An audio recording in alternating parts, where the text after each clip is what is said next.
Bien, como le platicamos al principio del programa, está con nosotros Enrique Alfaro Ramírez. Le agradecemos muchísimo que esté aquí en Cosa Pública, pues para platicar de manera más detallada sobre su propio futuro político, sobre el futuro político de la agrupación estatal que a partir del sábado preside ya. Se nombró presidente vitalicio a Esteban Garay Izarra, que había encabezado esta agrupación desde enero del año pasado. Ahora Enrique Alfaro la encabezará, pero también está el futuro pues de Movimiento Ciudadano y por supuesto todos los asuntos locales pendientes. Todavía no se dice la última palabra por parte de las autoridades electorales respecto a las impugnaciones en el tema electoral. Está impugnada la elección a gobernador, que pues si otra cosa no ocurre, pues resultó ahí ganador el priista Aristóteles Sandoval. Enrique Alfaro, bienvenido, muchas gracias por la invitación, al contrario. Coméntanos por qué, en principio, Enrique Alfaro, este cambio de dirigencia, por qué decidiste pues aceptar presidir Alianza Ciudadana. Me imagino que va a ser la plataforma política para los próximos 3 años. Sí, en realidad Alianza Ciudadana jugó un papel muy importante en la construcción de este proyecto. Rubén, tú recordarás que cuando Alianza se creó, nosotros no teníamos ni siquiera un partido político por el cual competir. Entonces Alianza, cuando se forma, tiene dentro de otros propósitos, uno que era central, el construir un esquema de alianzas con otros partidos políticos. Ese fue uno de los propósitos de su creación. Sin embargo, se convirtió en un espacio en el cual articulamos toda la red de trabajo inicial con la que empezamos a construir nuestro proyecto. Y bueno, pues hoy en una circunstancia distinta, después del proceso electoral, Alianza tiene que replantear sus funciones, sus alcances, sus propósitos, y como parte de esta reflexión de reconstrucción, pues se tomó la determinación de que había que hacer algunos ajustes en la dirigencia. Esteban Garay, que como decías, pues dijimos que iba a ser presidente vitalicio, fue un comentario más, no existe ese puesto vitalicio, pero pues para nosotros Esteban es un reconocimiento. Esteban fue y es una pieza importantísima de este proyecto. A partir de este momento asumirá tareas de capacitación, porque es una de las tareas que nos parecen centrales, formar cuadros con plena conciencia de lo que significa estar en la política. Y yo asumo la dirigencia de Alianza buscando precisamente que en este espacio se pueda articular la estrategia, sobre todo para la ciudad, de cara al 2015. Ese es el propósito central. Creo que así como Alianza Ciudadana jugó un papel muy importante en el proceso anterior, en este habrá de ser un eje articulador de todas las acciones que emprendamos para poder lograr el propósito de que nuestro movimiento pueda gobernar la segunda ciudad del país. Más o menos trae la vista puesta en 2015, igual que Movimiento Ciudadano, de alguna manera también. Las relaciones, ¿cómo van a trabajar más o menos Alianza Ciudadana y Movimiento Ciudadano como partido? La idea es poder tener en Alianza un espacio de participación no partidista. Sin embargo, también somos claros, no queremos engañar a nadie, ni queremos esconder nada. Nuestra ruta partidista será Movimiento Ciudadano. Es decir, el momento de la definición de por qué partido político contender, mientras tengas que contender por un partido político, ese partido será Movimiento Ciudadano. Fue parte de las definiciones que tomamos en los últimos días, por ejemplo, cuando planteamos que nosotros no estaríamos en la ruta de Morena como partido político, pues es precisamente porque nos costó mucho trabajo posicionar una marca, en este caso Movimiento Ciudadano, en el pasado proceso, y que hoy que tenemos al partido en condiciones ya de competencia mucho mejores a las que había hace apenas unos meses, hoy ya con financiamiento público, con acceso a radio y televisión, con una serie de elementos que antes no teníamos, pues nos parecería un absurdo tirar por la borda todos esos activos, y por eso ya la definición está clara, ¿no? Es decir, el momento de definir la ruta partidista, esa ruta será Movimiento Ciudadano. Enrique Alfaro, pero va a estar complicado el escenario en las próximas elecciones. Bueno, para empezar un asunto, asume la dirigencia, lo veo claramente como para empezar a moverte, que sigas sí. en los medios, ante la opinión pública, y ser candidato en 2015 por Guadalajara. Me parece que es el propósito que hay detrás de esta decisión. Y la otra, ¿cómo va a ser la competencia? Porque van a competir con el PRD, con el Partido del Trabajo, con Morena, ahora que va a ser partido político. ¿Cómo ves ese escenario, pues, de buscar la clientela electoral de por decirlo de algún modo, un mercado semejante para todas estas agrupaciones? Yo diferiría en el sentido de que hay un mercado semejante. Lo que creo, Rubén, es que evidentemente va a haber un escenario político inédito en la próxima elección, pero también es cierto que las circunstancias políticas de nuestra ciudad y del Estado cambiaron después del pasado proceso electoral. Es decir, nosotros tenemos el reto de que el resultado que obtuvimos el 1 de julio no sea un resultado de coyuntura, sino que se pueda consolidar como nuestra fuerza política. Te doy los datos para que la gente los conozca. En la elección de gobernador, yo gané en Guadalajara por más de 60,000 votos, ganamos Zapopan por más de 50,000 votos, ganamos Tlaquepaque por 10,000 votos, ganamos Tlajomulco por 35,000 votos. Es decir, la ciudad se convirtió en un espacio de crecimiento natural de este movimiento. Brevemente, entonces, a pesar de que el PRI ganó los gobiernos municipales, tú superaste a Aristóteles. Incluso en Guadalajara. En todos los municipios, particularmente en Guadalajara. En Guadalajara le gané por una diferencia de 8 puntos porcentuales. Zapopan le gané por 12 puntos porcentuales. Es decir, hay capital político para ganar. Hay una cosa que no teníamos antes, Rubén, que hoy sí tenemos: expectativa de triunfo. Porque con estos resultados, cuando platicas queremos ganar la ciudad en el 2015, pues no estás en un sueño guajiro, ¿no? Estás hablando de que ya ganaste una elección en ese sentido y que ahora lo que tenemos que hacer es lograr que el proyecto político que estamos construyendo no gire en torno a un candidato, como fue en este pasado proceso, que el candidato a gobernador era, digamos, en torno a lo que se construyó todo lo demás. Hoy lo que necesitamos es que la estrategia sea el centro del proyecto. Y ese es el gran reto, ese es lo que vamos a trabajar. Sin embargo, pues bueno, tú estás ahí en una posición central, digamos, no gira en torno a un candidato, pero estás en una posición central ahora al frente de Alianza Ciudadana, digamos, personas de tu equipo como Hugo Luna están en Movimiento Ciudadano, estás en una posición, digamos, importante. Ahora, entonces, de cara, ¿sí crees que se pueda lograr una victoria en 2015 con ese escenario de más partidos, digamos, de izquierda electoral ahí contendiendo? Totalmente, porque diría dos cosas. Una, lo que queremos es que surjan más liderazgos que puedan encabezar proyectos. Es decir, que hoy no haya un solo candidato que jale la carreta, sino que sean muchos candidatos los que puedan ser figuras y puedan estar presentes en la escena electoral. Y lo segundo es, yo creo que algo que es clave y tiene que ver con la estrategia que seguimos en la campaña y que tenemos que afianzar en estos siguientes meses, es dejar de hablar de izquierdas y de derechas. Nosotros vamos a plantear y a defender el discurso de la ciudadanización de la política. Y en ese sentido, nuestro mercado no va a competir con otros, porque también es cierto que lo que tenemos que poner en la mesa es que las fuerzas progresistas de este Estado tendrán que actuar con un alto sentido de pragmatismo y un alto sentido de responsabilidad. Es decir, ¿qué expectativa de crecimiento y de triunfo va a tener el Partido del Trabajo en la zona metropolitana de Guadalajara en la próxima elección? Cero. Bueno, pero yo estoy en diálogo con ellos. ¿Qué perspectiva va a tener Morena?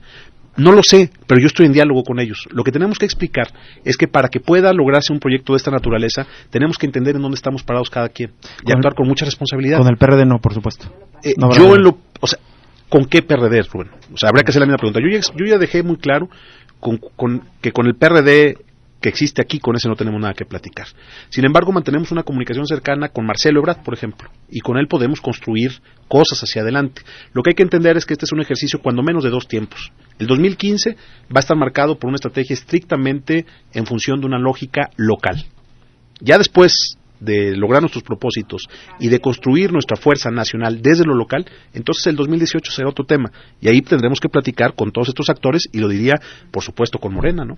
Te iba a preguntar, exacto, justamente Morena, entonces, ¿tienes la puerta abierta para pensar en futuras negociaciones tanto con Ebrard como con López Obrador? Absolutamente, yo hablé con Andrés antes de todo esto, le expliqué las razones por las cuales nosotros seguiríamos este camino, creo que las entendió perfectamente, y lo que entendimos también los dos es que si los propósitos en el 2015 son distintos entre lo que va a ser él y lo que haremos nosotros, no necesariamente significa que estemos generando un conflicto o un distanciamiento que pueda convertirse en rompimiento. Lo que queremos es dejar claro que la ruta que nosotros estamos haciendo responde estrictamente a una lógica local. Lo que queremos es construir un proyecto político con identidad de Jalisco, y en ese sentido, pues la lógica nacional funciona en otra ruta, y por eso también lo que hemos platicado es que después del 2015 las puertas para el diálogo y el acuerdo están abiertas con Andrés y con Marcelo, por supuesto. Enrique Alfaro, hablabas de una expectativa de triunfo basado pues en los resultados,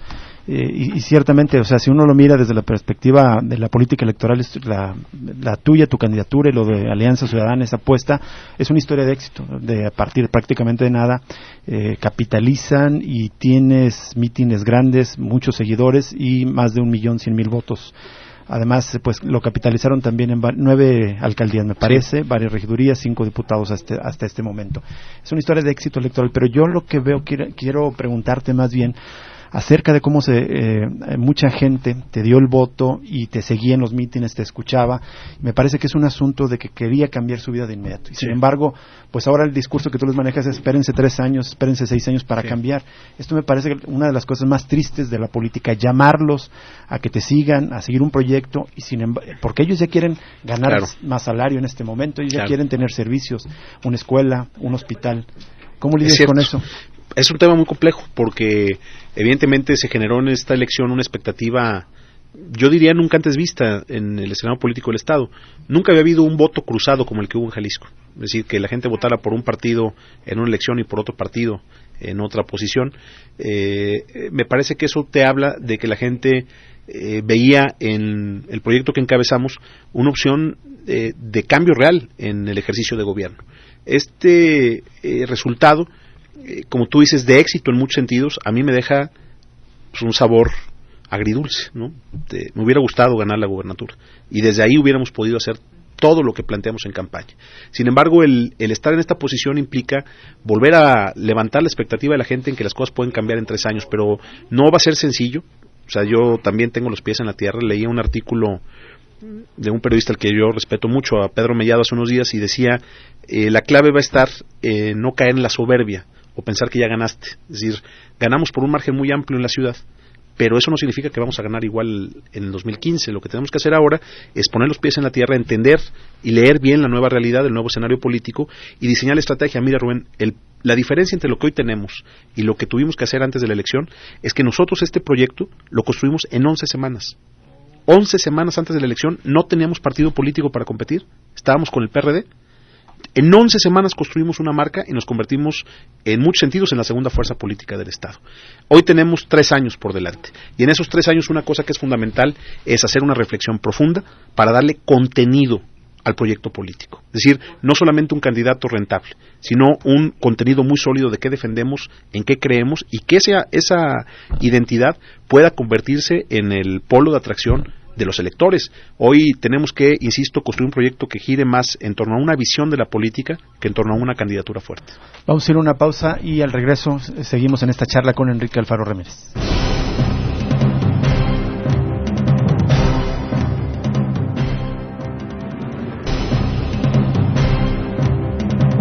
Bien, continuamos en Cosa Pública, estamos platicando con Enrique Alfaro, presidente de Alianza Ciudadana, ex candidato a la gobernatura.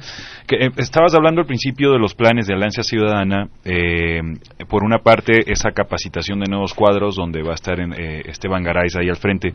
Por otra parte hablaste también de un proceso de ciudadanización, de acercarse a movimientos urbanos, entiendo. Sí. ¿Cómo va a ser ese trabajo de Alianza Ciudadana? ¿A quiénes se van a acercar? ¿Qué es lo que van a hacer con movimientos sociales? Tenemos que entender que la agenda ciudadana no se va a construir desde una agrupación política. Es decir, esta agenda y estos movimientos ya existen y tenemos que tender puentes y tratar de establecer mecanismos no solamente de solidaridad, sino también de respaldo y tal vez se pueda aprender en términos de enriquecer el debate sobre lo que está pasando en nuestro estado y en nuestra ciudad. Lo que nosotros queremos es hacer un llamado a todas estas expresiones sociales, a estos movimientos, a que entendamos que gritando o haciendo ruido desde afuera no se resuelven las cosas, que hay que estar adentro para dar la batalla, y hoy nosotros tenemos muchos instrumentos adentro del sistema para poder operar. Tenemos diputados locales, diputados federales, presidentes municipales, regidores. Queremos poner la fuerza del movimiento ciudadano al servicio de las causas de la gente. Ese va a ser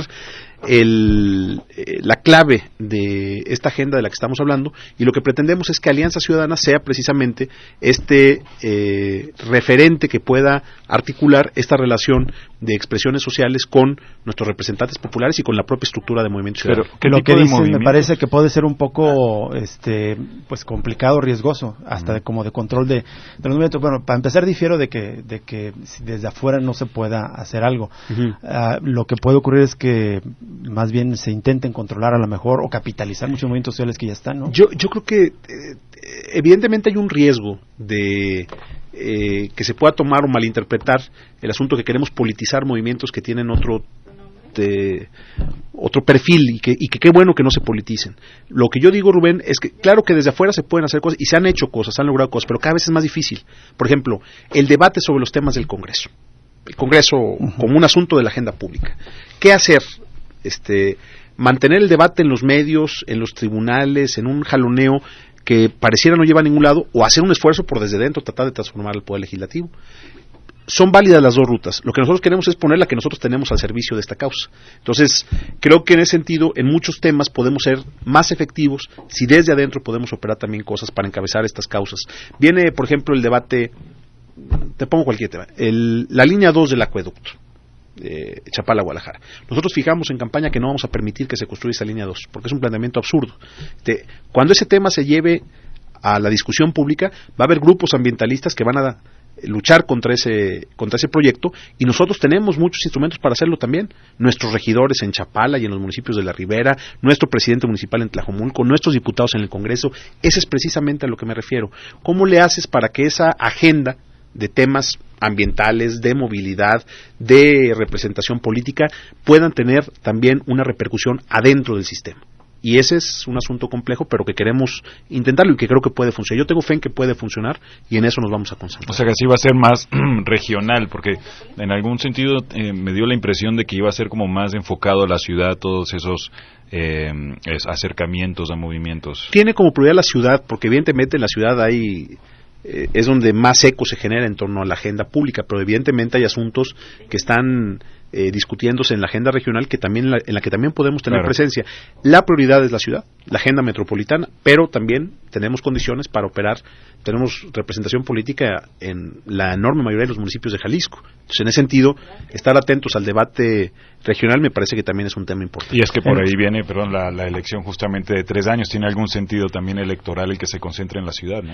Sí, aunque yo explicaba que mi papel en Alianza Ciudadana estaría centrado en la ciudad, porque a lo mejor me faltó decir que el trabajo de movimiento ciudadano del partido tendrá que estar concentrado, cuando menos en el primer año de trabajo, en formar la estructura que no tuvimos en la elección en los municipios del interior del Estado. Es decir, nos estamos también repartiendo el trabajo.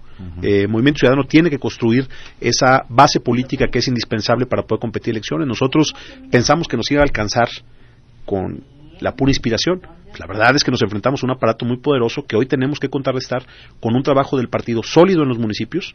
En los otros 117 municipios, aparte de los 8 metropolitanos, pues tenemos que hacer ese trabajo de formación de estructura que no tuvimos en esta elección, y eso lo va a hacer el partido Movimiento Ciudadano. Enrique Alfaro, me gustaría tocar otros temas ya de cómo cierra esta administración, cómo cierra el Congreso del Estado. Y en concreto eso, ya mencionaste el Congreso del Estado, dices que desde adentro se va a poder hacer algo. Y la otra, tu apreciación sobre cómo está cerrando el gobierno Emilio González Márquez. Pues con muy bajo perfil. O sea, me da la impresión de que el gobierno... se clausuraron los Panamericanos y como que se arreó el changarro Emilio, ¿no? Pareciera que se bajó la cortina, ¿no? Yo tengo esa impresión, lo cual es preocupante.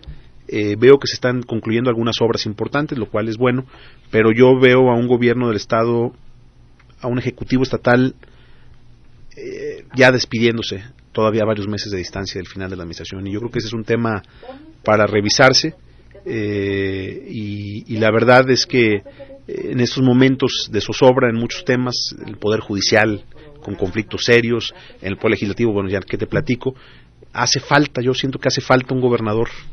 Entonces está dejando muchos temas sueltos Emilio González Márquez. Es que yo cuando menos no lo veo, Rubén. O sea, yo en este momento tengo acceso a la información, pues a la que tú también tienes, es decir, a la de los medios, y yo no lo veo. O sea, es decir, no veo dónde está el Ejecutivo Estatal en la discusión de los temas de Jalisco, en los temas importantes de Jalisco. Y eso es un asunto delicado, porque, insisto, te quedan 5 meses más o menos y medio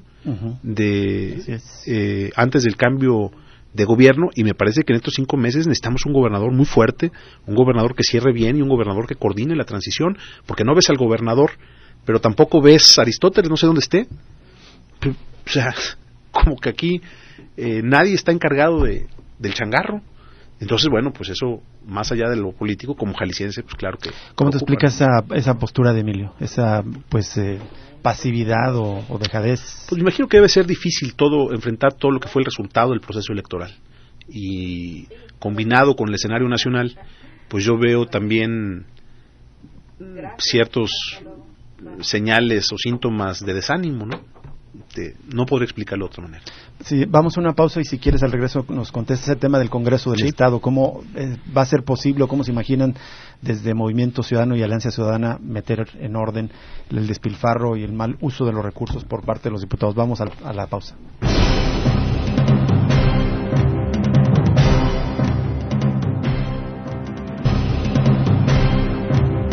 Seguimos en Cosa Pública, estamos charlando con Enrique Alfaro y pues nos iba a dar la opinión de cómo desde dentro, qué van a plantear los diputados de Movimiento Ciudadano para tratar de corregir esta historia que está repitiendo cada 3 años de que las legislaturas están malgastando y dando peores notas en el manejo de los recursos públicos.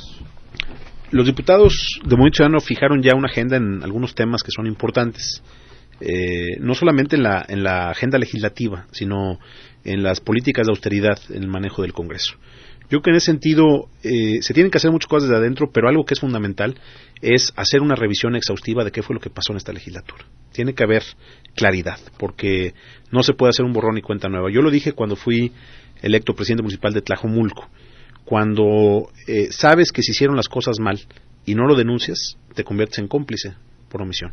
Y en ese sentido, yo recuerdo cuando esta legislatura entró, la que va saliendo, decían que había habido no sé cuántas cosas y que ellos iban a hacer. ¿Qué pasó? Encargar una auditoría incluso. ¿Y qué pasó? Más de 400 todo es a la araca y todos son cortinas de humo. Mira, Rubén, ayer, nada menos que ayer, acaba de votarse un punto, bueno, más bien presentaron la resolución de un juez diciendo que el auditor tiene que ser, me parece los términos, reinstalado en la auditoría superior, o sea, dejando sin efecto los acuerdos legislativos en los cuales pretendían mover al auditor. ¿Qué es lo que quiero decir?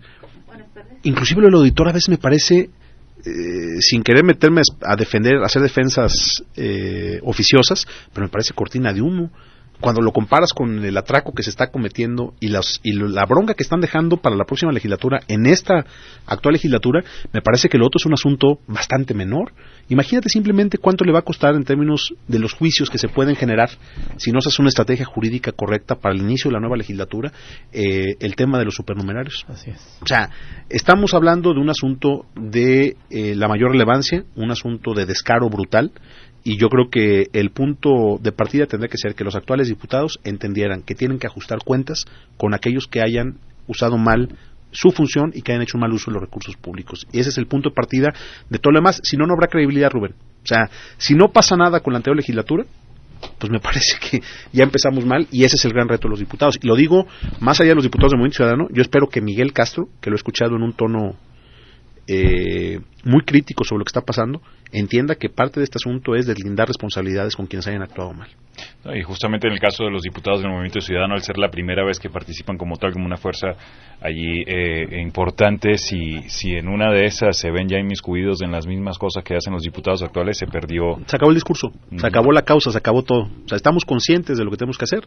Cuando tuve la responsabilidad de ser presidente municipal, entendí que esa era mi carta de presentación para poder seguir caminando. Hoy creo que quienes están en el Congreso y en los diferentes espacios de participación política tienen que entender lo mismo. Si no hacen bien su trabajo ellos, nuestro proyecto está condenado al fracaso. Sí. ¿Cómo te imaginas el gobierno de Aristóteles Sandoval? Regresa al PRI, al Poder Estatal después de 18 años, al Poder Nacional después de 18 años. Regresa el PRI. Para muchos puede ser un sinónimo de épocas de corrupción, de autoritarismo. En tu opinión, ¿qué se puede esperar de Peña Nieto y de Aristóteles Sandoval? No, bueno, de Peña pues ya lo estamos viendo, ¿no? Una política entreguista, una política en la cual se cumpla la agenda de los organismos financieros internacionales, una agenda en la que los temas nacionales importan muy poco. Pero de Aristóteles, pues no quiero ser pesimista, Rubén, ¿no? Como dice, está pendiente todavía un fallo del tribunal, pero si se confirmara el resultado de la elección, que nosotros ya dijimos, también vamos a respetar, sin necesidad de hacer más ruido. Si ese fuera el resultado final, pues nos vamos a poner a trabajar el siguiente día, no pasa nada. Lo que yo me imagino es que hacer un pronóstico de lo que va a ser el gobierno de Aristóteles sin ver lo que fue el gobierno de Aristóteles en Guadalajara, pues sería un error. Yo me imagino que no va a haber muchas diferencias. ¿Cómo fue el gobierno de Aristóteles en Guadalajara? Pues ahí están los testimonios, ahí está la historia.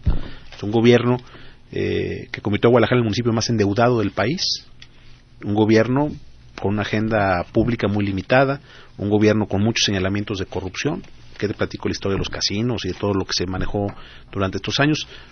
Ojalá y me equivoque, pero bueno. Con pues muchos compromisos como políticos, económicos, con el grupo de la Universidad de Guadalajara, con empresarios, ¿lo ves de ese modo, muy acotado? Pues cuando menos la campaña significó una inversión en términos económicos de tal magnitud que me imagino también significó compromisos de ese mismo tamaño. ¿Cuánto te imaginas que gastó Aristóteles Sandoval la campaña? No sé, lo que yo te puedo decir es que tenemos acreditado, y es parte de la impugnación, que en la primera semana de la campaña se gastó más del tope de la campaña. Nada más en la primera semana. Que eran 20, un poco más de 22 millones de pesos. Entonces, yo la verdad es que, mira, como jalisciense, quisiera que a Jorge le fuera bien, y lo digo públicamente. Si Jorge nos plantea un acuerdo a nosotros, en bien de Jalisco cuenta conmigo, No vamos a hacer una oposición que se oponga a todo. Queremos una oposición que también construya acuerdos. Pero no tengo mucha esperanza en eso. Creo que la agenda pública de Jalisco va a estar marcada por intereses de grupos e intereses particulares, más que por los intereses colectivos de los jaliscienses. ¿Es decir, corrupción?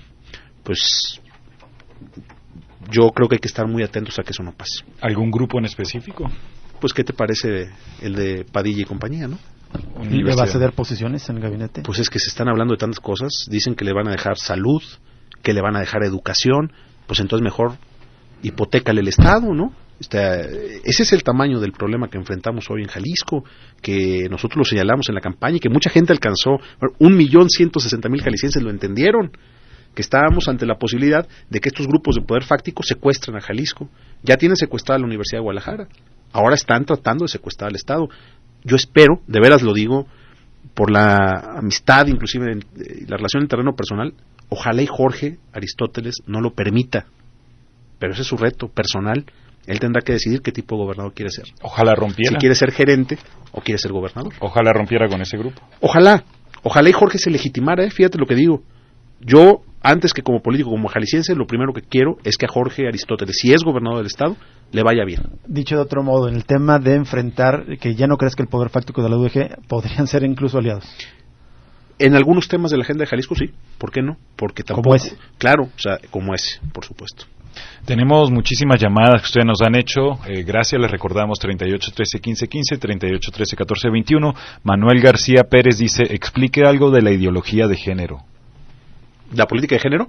Sí, habla de ideología, pero es política. Es un tema que está presente en la agenda del Movimiento Ciudadano de manera transversal y es un asunto que, insisto, tiene que seguirse abordando de manera mucho más organizada de lo que hasta ahora ha sido en el terreno político. Jesús Esteban, promueva la horizontalidad de los mandos para que la gente participe y se dé la democracia, revocación de mandato y rendición de cuentas, lucha contra la corrupción. Sin duda es parte importantísima de la agenda de nosotros. Por Twitter también nos han hecho comentarios. Rubén Bonilla dice, señor Alfaro, a ver, díganos qué pasó en la elección para gobernador. Antes de que se iniciara el conteo, usted dijo, ya perdí. No, para nada. Nosotros fuimos hasta el final. Yo dije que iba a respetar la voluntad de los jaliscienses. Lo que dicen los números es que perdí por algo así como 130,000 votos. Nosotros creemos que la elección fue profundamente inequitativa. No estamos tratando de revertir el resultado de la elección, hay que explicarlo. Lo que estamos cuestionando es la legalidad. Estamos cuestionando que se gastó más dinero del que se permitía y que se violó la ley sistemáticamente. Entonces, tenemos que agotar la ruta institucional, porque me parece que mandar otro mensaje en este momento generaría más encono y más división, pero vamos a agotar hasta el último recurso, vamos a defender la legalidad, y una vez que la ruta jurídica se agote, pues nuestra posición será siempre de respeto y de no alterar el orden público, que esa es una de las tentaciones que siempre hay en estos temas. La señora Martínez Díaz dice, Enrique Alfaro está echando trazos para el 2015, que se espere, es el perderé, pero disfrazado. No. Me imagino que se refiere al PRD, ¿no? Sí, pero no tenemos nada que ver con el PRD. Mirna Ángeles dice, Enrique Alfaro utilizó a López Obrador para llegar a la presidencia de Tlajomulco, pero terminó traicionándolo. Para eso me gustaba. No, expliqué ya que con Andrés platiqué y estamos en extraordinarios términos. Andrés Manuel, nosotros le ayudamos a que en Jalisco fuera uno de los 7 estados de la República en los que creció su votación respecto al 2006. Fui a entregar cuentas y la respuesta de Andrés Manuel fue de reconocimiento y de agradecimiento por lo que hicimos para su campaña, y yo lo seguiré respetando como un extraordinario líder y una gente a la que yo aprecio. Bueno, ya nos vamos, un par de de llamadas. Maripaz Castro, yo voté por ti y confío en ti, te sigo apoyando, espero seas mi voz para defendernos de tantas injusticias. Saludos, gracias. Bueno, nos vamos. Por aquí hay un radioescucha que pedía gustaría tener contacto directo con Enrique Alfaro, le vamos a pasar esta llamada Con directamente. Muchísimas gracias, Enrique Alfaro. Gracias por la invitación. Gracias. Gracias a Lourdes Torres, gracias a Gerardo Huerta y hasta mañana. Hasta mañana.